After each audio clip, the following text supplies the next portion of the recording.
The grand hall of Haven's rest station stretched wide enough to hold 1,000 beings from across the galaxy. Crystal chandeliers hung from the ceiling, each one worth more than a small planet's yearly income. Junho stood near the entrance with his small group of humans, feeling every eye in the room turn toward them. His armor was standard military issue, dark gray with scorch marks that maintenance had tried to buff out. It looked plain compared to the shimmering energy shields worn by the Silvera delegates or the living metal suits of the Korthan warriors. Juno knew how they saw him: primitive, backward, lucky. Ambassador Hana stood beside him, her diplomatic uniform crisp and formal. She smiled at the alien nobles who passed, offering greetings in half a dozen languages. Minho, his second-in-command, stayed 3 steps behind, his hand never far from his sidearm. "Old habits, remember," Hana whispered. "We're here to build bridges, not burn them." Junho nodded but said nothing. He had fought in 14 major battles and countless minor skirmishes. He had lost friends, lost soldiers under his command, lost pieces of himself. But standing in this perfumed hall filled with beings who had never known real war made him more uncomfortable than any battlefield. A ripple of movement went through the crowd. The Silvara delegation entered from the far side of the hall. Princess Yura walked at the center of the group, her silver gown flowing like liquid starlight. She was tall, even for her species, with features that looked carved from pale marble. Her eyes swept the room with casual arrogance. Those eyes found Junho.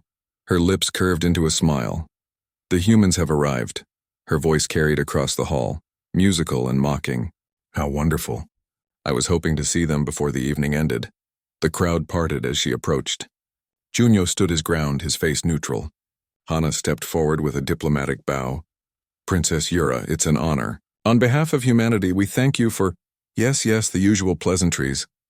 Yura waved her hand dismissively, her attention fixed on Junho. "You're the commander, aren't you?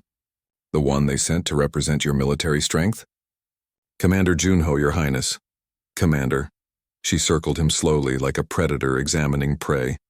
"I've read the reports about your species, about how you stumbled into faster-than-light travel only 50 years ago, how you've been scrambling to catch up ever since." Other aliens gathered closer, sensing entertainment. A Korthan noble chuckled, the sound like grinding stones. A Velnari diplomat whispered to her companion, her antenna twitching with amusement. "We've had our challenges," Junho said evenly. "Challenges." Yura stopped in front of him, tilting her head. "Is that what you call it? My people achieved interstellar travel 10,000 years ago. The Korthans, 8,000. Even the youngest council races have been exploring the stars for millennia." She reached out and tapped his chest plate with one delicate finger. "And here you are in your crude metal armor, pretending to stand among us as equals." The metal rang dully under her touch. Junho felt the weight of it, the same weight he had carried through the burning corridors of Kepler Station, through the frozen wastes of the Voidwalker conflict, through battles these people had never heard of. "Our armor serves its purpose," he said quietly. "Does it?" Yura laughed and the crowd laughed with her. "It looks like something a mining crew would wear. Thick, heavy, and elegant. No energy shields, no adaptive camouflage, no quantum deflection." She turned to address the gathered nobles. "This is what passes for military technology among humans. Can you imagine? They defend themselves with metal plates." More laughter. Junho caught sight of a human ensign near the back, her face red with shame. Minho's jaw clenched tight enough to crack teeth. Hana maintained her diplomatic smile, but her eyes had gone cold. "Perhaps the commander prefers the weight," an elderly Silvara man said. He wore the robes of an advisor and his eyes held something the others lacked: calculation. "Heavy armor can be comforting to those who expect to be hit." Yura laughed again, but there was an edge to it now. "Expecting to be hit is the mark of a poor warrior, Elder Soman. True skill lies in never being struck at all." "Is that what they teach in the Silvera Empire?" Junho asked. His voice remained level, but something in it made the laughter die down. "That a warrior should never be touched?" "Of course." Yura's smile sharpened. "Why would I allow an enemy close enough to land a blow? Our warriors end fights before they begin, clean, efficient, civilized." Junho looked at her for a long moment. She was young, he realized. Probably never seen real combat. Only the sanitized training exercises of nobility. She wore no scars because she had never earned any. Then you've been very fortunate, he said. Fortunate? Her eyes flashed. It's called superiority, Commander. Perhaps that's difficult for your species to understand. The crowd pressed closer now. This was better than any scheduled entertainment. A princess of the Silvara Empire, putting a human commander in his place. They would talk about this for weeks. Your armor looks particularly heavy today, Yura continued. Tell me, do you ever remove it? Or has it become so much a part of you that you've forgotten what lies beneath? Princess, Hana started, but Junho raised his hand slightly. The ambassador fell silent. I remove it when necessary, Junho said. Then perhaps you should do so now. Yura's smile became a challenge. If you have any real warrior's pride, show us what a human looks like without hiding behind primitive metal. Unless you're ashamed. The hall went completely quiet. Even the music had stopped. Every being present understood what was happening. This was more than mockery now. The princess had issued a direct challenge to human dignity. Junho felt Minho tense behind him, felt Hana's silent plea to walk away, to let diplomacy smooth this over. He thought about the ensign in the back, about every human who would hear this story, about what it meant to stand here representing his entire species. His hands moved to the release clasps of his armor. The metallic clicks echoed through the silent hall like gunshots. Princess Yura's smile widened in triumph. The alien nobles leaned forward, eager to see the primitive human exposed. Junho began to remove his armor piece by piece. The chest plate first, the magnetic locks disengaging with soft hisses. Then the shoulder guards, the arm sections, each piece of metal that had kept him alive through more battles than anyone in this room could imagine. As the armor came away, something changed in the watching crowd. The mocking smiles began to fade. Princess Yura's expression shifted from triumph to confusion, because there, beneath the crude metal, was the real story of humanity written in flesh and blood. Yunyo stood in the center of the grand hall wearing only his standard-issue undershirt. The thin black fabric clung to his frame, and in the crystalline light of the chandeliers, every line and mark on his body became visible. The crowd stared in silence. Princess Yura's mouth opened slightly, her earlier confidence draining from her face like water through fingers. His arms were covered in scars. Burns traced up his left forearm in twisted patterns where plasma fire had melted through a damaged gauntlet. 3 parallel lines ran down his right bicep, deep gouges that spoke of claws or blades. His neck bore a jagged mark that disappeared beneath his collar, the kind of wound that should have been fatal. But it was his torso that told the real story. Through the thin fabric, they could see the map of violence written on human flesh. Burn marks, puncture wounds, surgical scars from field medics working with failing equipment. A chunk of his left shoulder was simply missing, the muscle rebuilt but never quite the same. His ribs showed the star pattern of shrapnel impact. These were not the decorative markings some species wore. These were not tattoos or ritual scars. These were wounds that had been meant to kill. By the ancestors, someone whispered in the crowd. Yunyo could not tell which species had spoken. Minho stepped forward, his boots clicking on the polished floor. He moved to stand beside his commander, his face hard as iron. When he spoke, his voice carried through the hall with military precision. The siege of Kepler Station, he said, pointing to the burn marks on Junho's arm. 18 months of combat against the Devourer swarm. No relief, no reinforcements. Commander Junho led 43 separate defensive actions. The station held. He pointed to the parallel scars. The Voidwalker incursion, ice planet designated Frost 7. The enemy used biological weapons, creatures bred for one purpose, to kill humans in close combat. The commander's unit fought hand-to-hand for 6 days straight. They won. Princess Yura took a step back. Her advisor, Elder Soman, had gone pale, his fingers moving rapidly across a data tablet.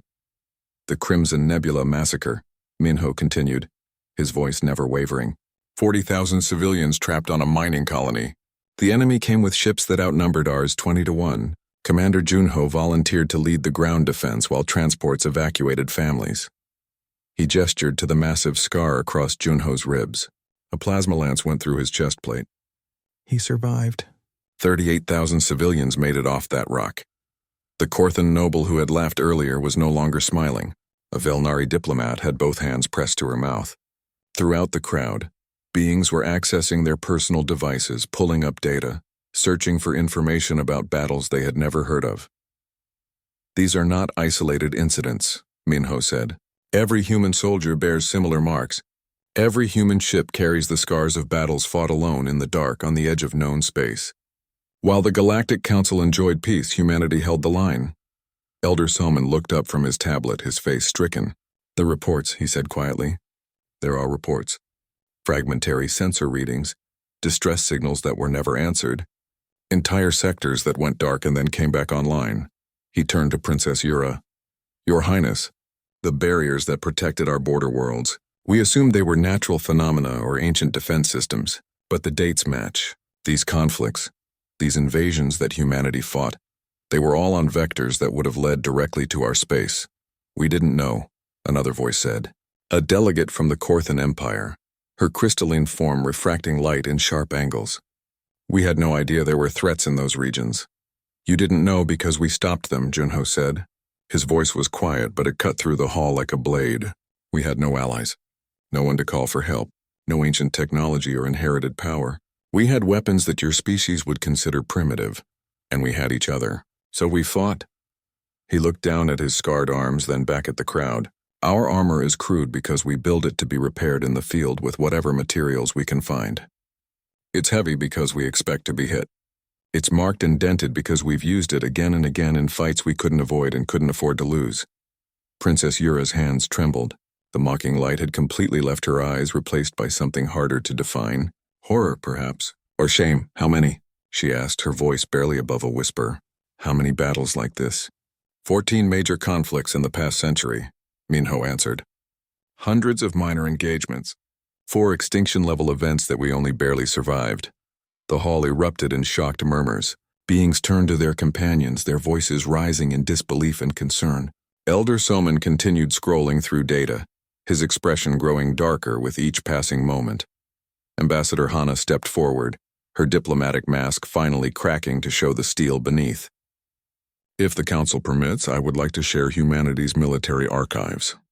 We have documented everything. Every battle, every casualty, every threat we faced.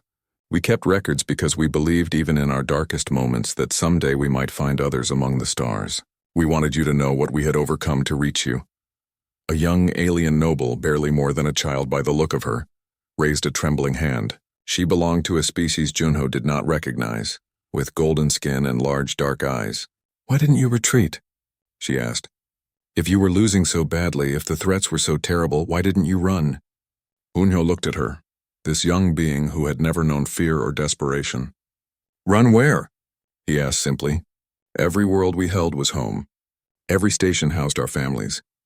Every colony was built by people who had nowhere else to go. We're human. We don't abandon our home. We defend it. Even against impossible odds, Minho added. Even when every strategic analysis says we should withdraw. Even when surrender seems like the only logical option.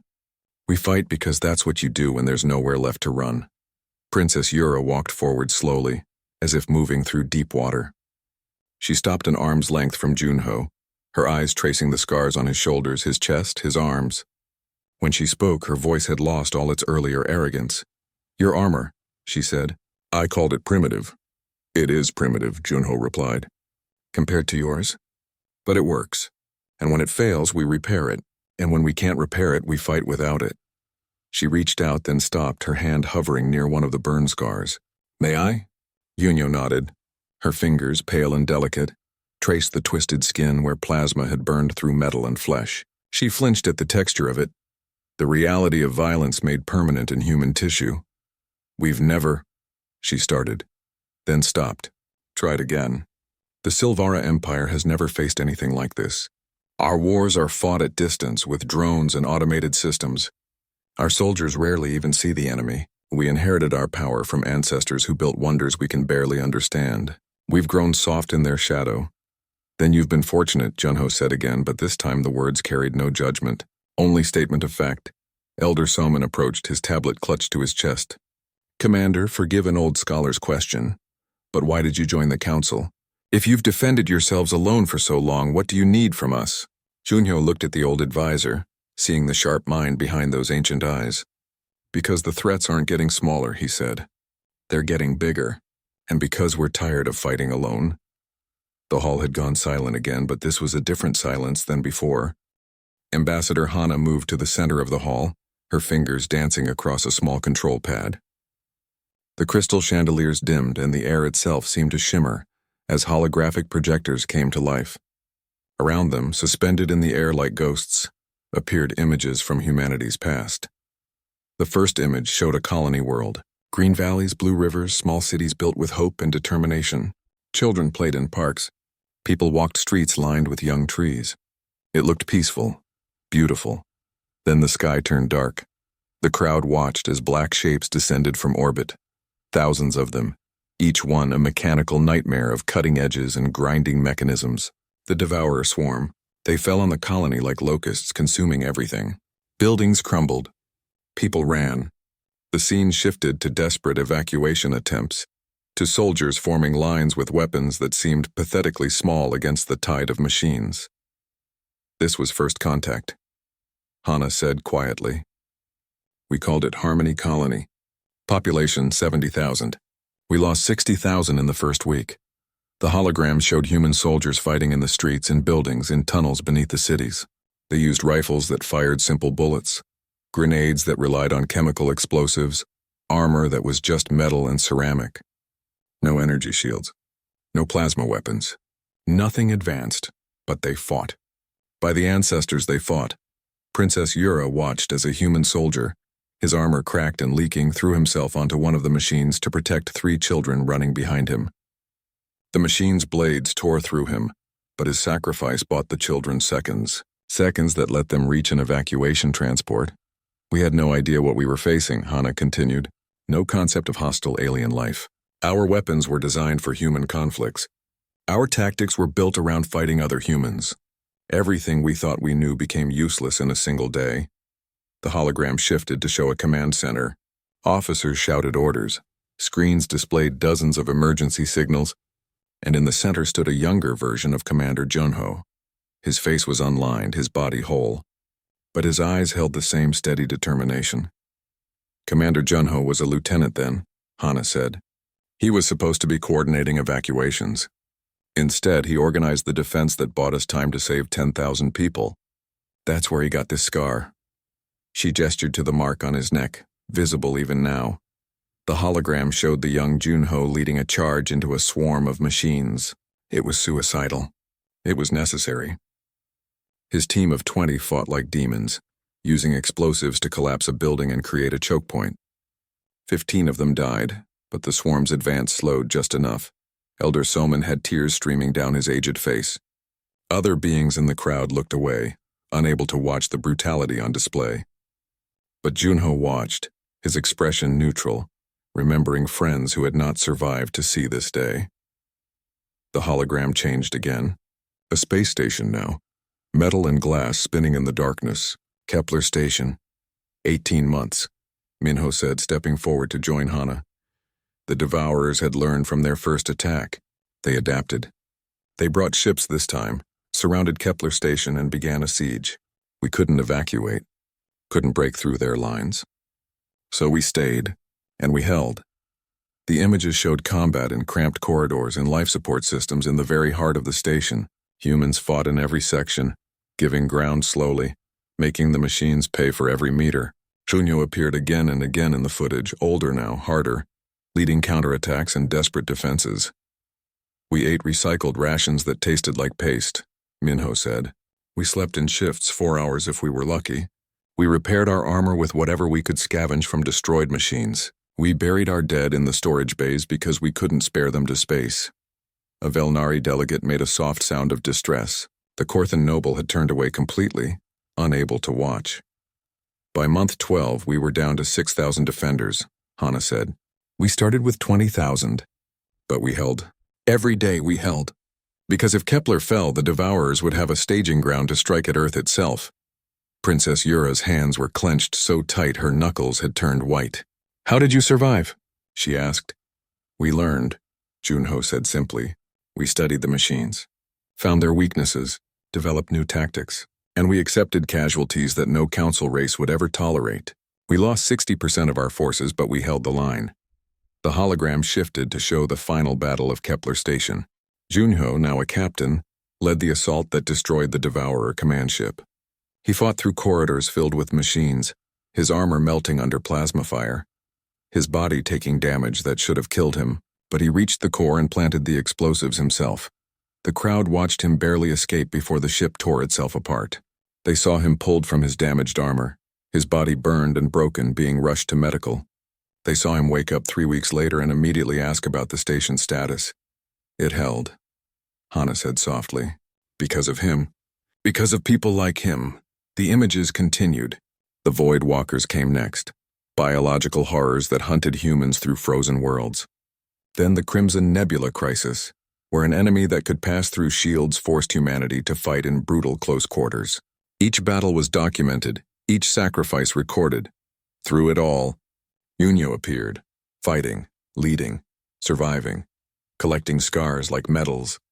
Each one a story of survival against impossible odds. Elder Soman pulled up his own data. The energy readings match, he said, his voice shaking. Every major Devourer incursion was moving toward Silvara space. Every Void Walker pack was migrating along vectors that would have reached our agricultural worlds. The Crimson Nebula enemy was 3 jumps from our core systems. He looked at Princess Yura, his ancient eyes full of terrible understanding.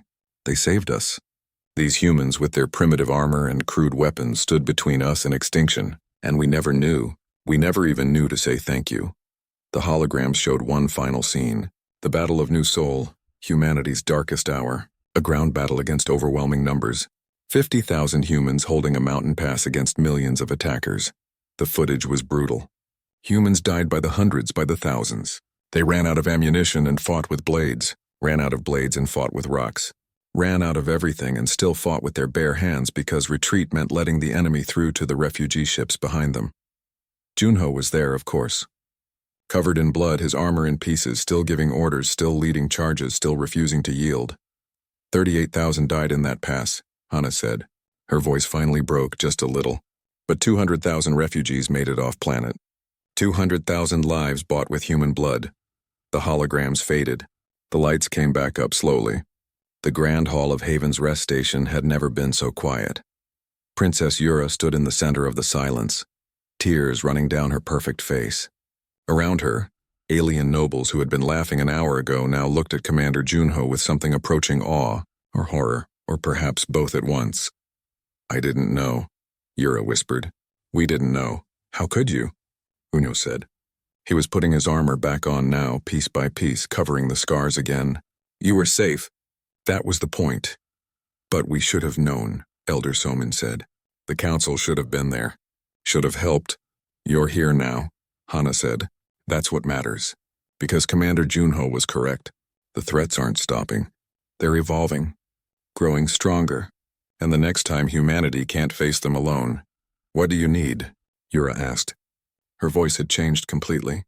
The arrogance was gone, burned away by the truth of what she had witnessed. Tell me what the Silvara Empire can do. Junho sealed the last plate of his armor into place. The crude metal, the primitive protection, looked different now to everyone watching. They saw it for what it truly was. Armor that had been tested in the worst fires imaginable and never found wanting. Be ready, he said. When the call comes, be ready to fight beside us. I will, Yura said. She stood straighter, her diplomatic mask falling away to show the person beneath. Young, inexperienced, but determined. I swear it. Elder Soman approached Junho, his old frame seeming even more fragile after what they had all witnessed. May I ask you something, Commander? Something personal? Yes. Why did you let the princess mock you? You could have stopped it. Could have shared this information immediately. Why allow the humiliation? Junho looked at the old scholar, then at Princess Yura, then at the crowd of alien nobles who would carry this story back to their worlds. Because now they understand, he said simply. Words are easy to dismiss, but this? They'll remember this, and they would. The observation deck was quiet after the chaos of the Grand Hall. Princess Yura stood at the massive window that stretched from floor to ceiling, watching ships dock and undock from Haven's rest station. The stars beyond moved in slow circles as the station rotated, creating an illusion of a universe in gentle motion.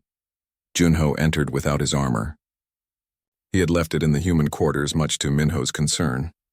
But he understood what this meeting required. The princess had sent a private message through Elder Soman, asking to speak away from the eyes of the council. Such conversations needed honesty, and honesty came easier without metal and ceremony between them. Yura turned as he approached. Her eyes were still red from crying, though she had cleaned her face and restored her composure. The silver gown still flowed like starlight, but somehow she looked smaller now. More human, if such a thing could be said. "Thank you for coming," she said. Her voice had lost all its musical arrogance. Now it just sounded tired. "I wasn't sure you would," you asked, Junho said simply. He moved to stand beside her at the window, keeping a respectful distance. That was enough. They stood in silence for a moment, watching a massive cargo ship maneuver into its docking cradle. The ship was Silvara design, all elegant curves and shimmering hull plates. Beautiful. Fragile. "I need to apologize," Yura said finally. "Properly. Not in front of the council where it's just politics and positioning. I need you to know that I'm truly sorry for what I said. For how I treated you and your people." "You didn't know," Junho replied. "That's not an excuse, but it's a reason." "No." She shook her head firmly. "I didn't know the specific battles, but I knew humanity was new to the council. I knew you were struggling to adapt to our technology and culture. And I used that to make myself feel superior. That was wrong regardless of what you had or hadn't survived." Junho studied her reflection in the window. She meant it. He had interrogated enough prisoners and interviewed enough witnesses to recognize genuine remorse. "Why did you do it?" he asked. "Why target us specifically? The council has other young races." Yura laughed, but there was no humor in it. "Because I was afraid of you." Afraid. That surprised him. "The Silvara Empire is one of the most powerful in the galaxy. What could you possibly fear from humanity?" "Exactly what I saw tonight." She turned to face him directly. "Commander, I was born into power. My ancestors built wonders 10,000 years ago, and I inherited all of it. The ships, the technology, the respect. I never had to earn anything. It was just there, waiting for me because of my bloodline." She gestured out at the station. "Everyone in that hall tonight comes from similar backgrounds. Ancient powers coasting on the achievements of ancestors long dead. We haven't faced a real crisis in generations, haven't had to fight for our survival or adapt to new threats. We've become soft and we know it even if we don't admit it." "And then humans appeared," Junho said, beginning to understand. "Exactly. Humans who stumbled into FTL travel 50 years ago and somehow survived things that should have destroyed you, who built everything from nothing, who adapted faster than should be possible. You're climbing toward our level in decades what took us millennia." She met his eyes. "You terrify us because you prove that we're weak, that if we faced what you faced, we would fail." Junho was quiet for a long moment. "You might survive," he said finally. "People can surprise you when everything is at stake." "Can they?" Yura asked. "When I watched those holograms, when I saw humans fighting with broken armor and improvised weapons, I tried to imagine Silvara soldiers in the same situation. We would have called for evacuation, retreated to a safer position, waited for better equipment." She looked down at her hands. "We would have run, and everyone would have died because of it." "Running isn't always wrong," Junho said. "Sometimes it's the smart choice. But you never ran. We had nowhere to go." He turned to look at her fully. "You said your people would retreat to safer positions. We didn't have safer positions. Every world was home. Every station was vital. Every colony held people we loved. So we stood and fought because the alternative was watching everything we cared about burn." Yura nodded slowly. "That's what I mean. You have something we lost, a reason to fight that goes deeper than strategy or politics. You fight for each other, for your homes, for survival itself. We fight for territory and resources. It's not the same." A small maintenance bot scurried past their feet, heading toward some minor repair task. Junho watched it work for a moment, thinking about how to phrase what he needed to say next. "Princess Yura, why did you really ask me here?" "Not to apologize. You could have done that in front of the council and scored political points. So why private? Why now?" She smiled slightly. "Elder Summon said you were perceptive." "He was right." She took a breath. "Because I need to know the truth. When Ambassador Hana said the threats aren't stopping, that they're getting stronger, was that just rhetoric? Or is something coming?" There it was. The real question. Junho turned back to the window, watching the stars rotate past. "Something is coming," he said quietly. We've been tracking energy signatures beyond the rim for 3 years now. Distortions in space that don't match anything we've encountered before. Whatever it is, it's big. Bigger than the Devourers. Bigger than anything humanity has faced alone. And that's why you joined the Council, Yura said. Not for technology or trade or recognition. You need allies. Yes, no point in hiding it now. We can't fight this one alone. We've run the simulations 1,000 times. With just human forces, we lose, badly. Does the Council know? Ambassador Hana has been distributing intelligence reports to every delegation. Most of them think we're exaggerating, trying to make ourselves seem important. Some believe us but think we have time to prepare. They're wrong. Yura stepped closer, her voice urgent. How much time do we have? We don't know. Could be months. Could be years. The signatures are moving, but we can't predict their path or speed with certainty. He met her eyes. But when it comes, it won't give us time to debate or form committees or run political calculations. It will come fast and hard, and we'll need to be ready. What do you need from the Silvara Empire? Honestly? Unyo smiled grimly. For you to be ready when the real fight comes. For your people to remember what it means to fight for something other than territory. And for you personally to help convince the Council that this threat is real. Why me?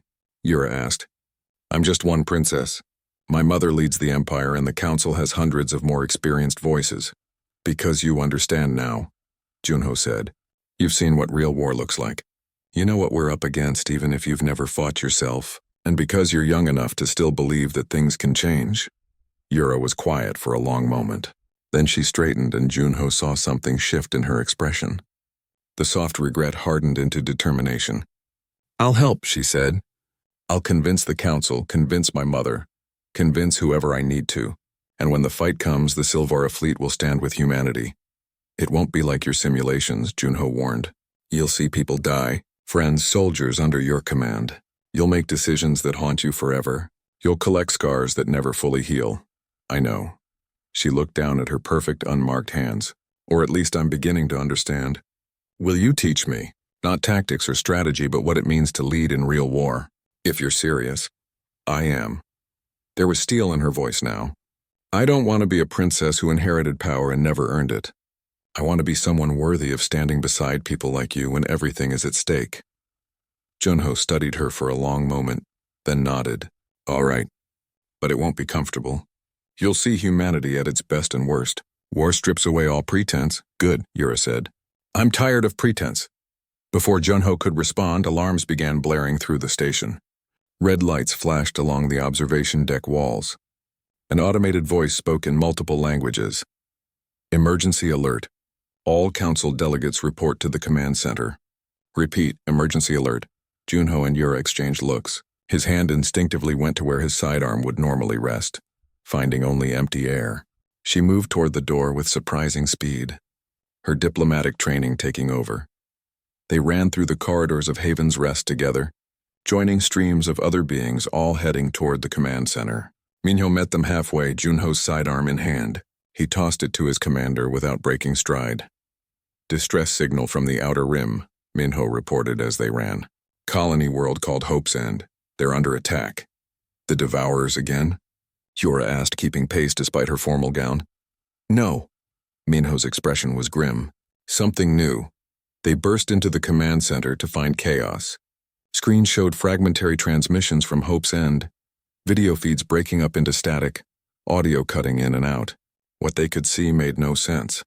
Space itself seemed to be twisting, bending around shapes that hurt to look at directly. Ambassador Hana stood at the central display, her face pale. It's happening, she said as Junho approached. The thing we've been tracking. It's here. On the screen, a final transmission from Hope's End showed a human soldier, his armor melting like wax, screaming into his communicator. They're not machines. They're not biological. They're something else. Something that... The feed cut to static. The command center fell silent. The council chamber had been built for ceremony and debate, not crisis. But now every delegate crowded into the space, their voices rising in panic and confusion as technicians worked frantically to restore the feed from Hope's End. The fragments they managed to retrieve played on loop, each viewing making the situation more clear and more terrifying. Something was attacking the colony. Something that made reality itself bend and twist. Council head Dravik, a elderly Korthan with a voice like grinding metal, called for order. Silence, we must approach this systematically. Ambassador Hana, what can you tell us about this threat? Hana stood at the central podium, her diplomatic composure cracking under the weight of what they had witnessed. For 3 years, human deep space sensors have been tracking anomalies in the sectors beyond the rim, energy signatures that don't match any known technology or natural phenomena. We've been trying to warn the Council. Trying. A Velnari delegate's antennae twitched with agitation. I received no such warnings. You received 47 reports, Hana said flatly, filed through proper channels. Most were marked as reviewed and dismissed as human overreaction. Muttering broke out through the chamber. Delegates turned to their aides, demanding to see files they had ignored. Elder Soman stood slowly from the Silvara section, his aged face grave. She speaks truth, he said. I reviewed the reports myself last month. I recommended we take them seriously. The recommendation was overruled by the Defense Committee, who felt humanity was trying to inflate their importance to the Council. Princess Yura rose beside him, and the room fell silent. When a royal spoke in council, others listened. Then we failed, she said clearly. We allowed politics to blind us to a real threat. The question now is what we do about it. Do about it? The Velnari delegate's voice rose. What can we do? We have no information about this enemy. No understanding of their capabilities or intentions. The prudent course is to send reconnaissance vessels to investigate. By the time your reconnaissance returns, how many more colonies will fall? Junho's voice cut through the debate. He stood in the human section, still without his armor, and every scar visible through his thin shirt seemed to tell its own story of waiting too long to act. Commander Junho, Council Head Dravik said, you will address the Council properly or not at all. With respect, Council Head Hope's End has 40,000 people. Farmers, miners, families who went to the rim to build something new. While we debate procedure, they're dying. He stepped forward. I've fought unknown enemies before. The Devourers were unknown once. So were the Voidwalkers. You learn about enemies by fighting them, not by watching them kill. You propose we send military forces on speculation? The Velnari delegate shook her head. This is madness. One distress signal does not justify mobilizing Council fleets. Then what does justify it? Yura demanded. 10 colonies? 100? How many dead before the Council decides to act? Your Highness, please. Elder Soman touched her arm gently. Emotion will not serve us here. But Yura pulled away, her eyes blazing. She turned to address the full Council. I stand here today because I was a fool. I mocked Commander Junho and his people for their crude armor and primitive ways. Then I saw what that armor had survived.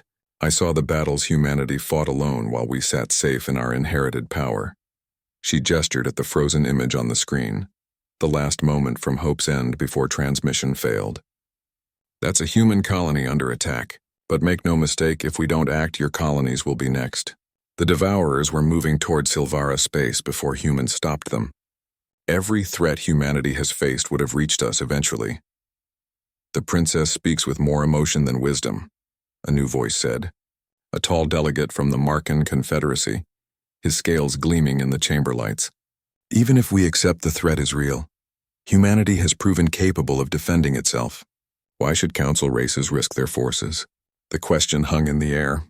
Junho felt every human in the chamber tense. This was it. The moment where they would learn if anything had truly changed. Because we're asking you to, Junho said quietly. The chamber fell silent, straining to hear. Because we're tired of fighting alone. Because maybe, just maybe, if we fight together, fewer people have to die. He walked to the center of the chamber, into the space usually reserved for ceremonial presentations. I've lost soldiers to the Devourers, lost friends to the Voidwalkers, lost pieces of myself to every fight humanity has faced, and I'm asking you now, as someone who knows exactly what war costs, to stand with us, not because you owe us, not because it's politically convenient, but because it's right. Minho stood, then Ambassador Hana, then every human delegate in the chamber. They stood in silence, not demanding, just asking, hoping. Elder Soman rose slowly, his old bones creaking. The Silvara Empire will deploy its forces alongside humanity, he announced. By order of Princess Yura, Acting with imperial authority in emergency situations, we pledge our ships and soldiers to defend Hope's End. Princess Yura nodded, her decision made. We will stand with humanity. The chamber erupted. Delegates shouted objections. Others called for votes. Some demanded verification of Yura's authority to make such decisions. Council head Dravik raised his hands for silence, but the chaos continued, and then Junho began putting on his armor. Minho had brought it, somehow knowing it would be needed. Piece by piece, the crude metal settled into place. The chest plate with its scorch marks, the shoulder guard scarred by claws, the helmet that had taken hits meant to kill. In the chaos of the council chamber, the simple act of preparation cut through the noise. Others noticed. Saw this human soldier preparing for war while they debated. One by one, voices fell silent until only Junho's movements could be heard. The soft click of magnetic locks, the hiss of pressure seals, the quiet certainty of someone who had done this 1,000 times before. We've fought alone before, Junho said, his voice amplified by the armor's speakers. We'll do it again if we must. But I'm hoping that today we don't have to. The Markan delegate who had questioned them earlier stood abruptly. For a long moment he stared at Junho, then he spoke. The Markan Confederacy will deploy 6 warships to support the defense of Hope's End. Another delegate stood. Then another. The Korthan Empire pledged 4 cruisers. The Velnari, despite their earlier objections, committed their long-range sensor platforms and support vessels. Smaller races offered what they could. Supply ships, medical frigates, intelligence assets. Council head Dravik watched it happen, with something approaching wonder on his crystalline features. Then it is decided, he said formally. The Galactic Council will deploy a joint military force to relieve Hope's End and investigate this new threat. Ambassador Hana, coordinate with military commands from all participating forces. Commander Junho, you will serve as tactical advisor to the fleet. Yes, Council Head, Junho replied. Then he added, Princess Yura has requested to accompany the human forces as an observer. I recommend the Council approves this request. Gasps rippled through the Silvara delegation. Elder Soman's eyes went wide, but Yura stood tall, showing no surprise. She had known Junho would do this, would force her to commit fully to what she had promised in private. Your Highness, surely this is... Soman began. Approved, Yura said firmly. I will observe and learn from humanity's experience. If I'm to lead Silvara forces in future conflicts, I must understand what real warfare means. Council head Dravik looked between them, seeing the understanding that had formed. Very well. The princess may observe under Commander Junho's protection. This session is adjourned. All forces are to mobilize immediately. The chamber erupted into activity.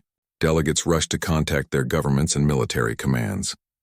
Technicians worked to establish secure communication channels. Plans formed and reformed as disparate forces tried to coordinate for the first time in generations. Junho found himself surrounded by alien officers, all requesting information and offering assets. They peppered him with questions about human tactical doctrine, about experience fighting unknown enemies, about how to integrate so many different military traditions into a coherent fighting force. He answered them all patiently, drawing on years of experience leading soldiers who had nothing in common except determination to survive. This was different, yes, harder in many ways, but also easier, because for the first time in human history they wouldn't face the darkness alone. Princess Yura appeared at his side, now wearing practical clothing instead of her formal gown. She looked younger this way, more uncertain but also more real. I've never been in combat, she admitted quietly. What should I expect? Fear, Junho said honestly. Confusion. Things happening too fast to process. People dying despite your best efforts. He looked at her steadily. But also courage you didn't know existed, people sacrificing for strangers, moments of beauty in the middle of horror. War is terrible, but it shows you what people truly are. Will we win? I don't know. He sealed the last component of his armor. But we'll fight. That's what you do when people need protecting. Minho approached with a datapad. Fleet composition is coming together, Commander. 47 ships committed so far. Mixed classes, mixed capabilities. It's going to be a